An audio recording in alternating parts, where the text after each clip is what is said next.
How do people around you talk about mental health? Do they use words like nutcase, maniac, or psycho? Do they only bring up mental health after something bad happens in the news? Do your friends, family, or coworkers treat you differently when they learn you have a mental health disability? If this sounds familiar, you're not alone. All these negative messages create powerful stigmas against the 20% of Americans who live with mental health disabilities. That's 1 in 5 people.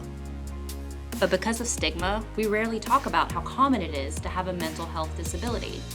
And if you start to believe these negative messages, you might be experiencing internalized depression, or what's known as self-stigma.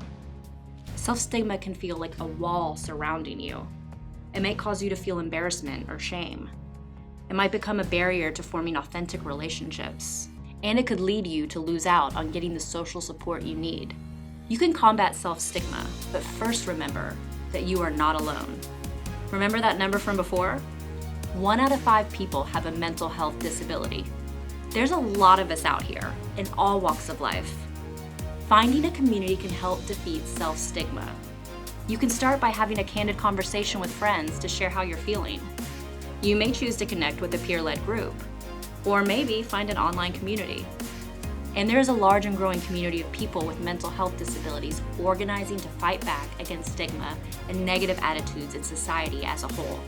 Speaking out, writing, advocating, different forms of activism can lead to change and help us find community. For more information, contact Disability Rights California at 1-800-776-5746 or disabilityrightsca.org.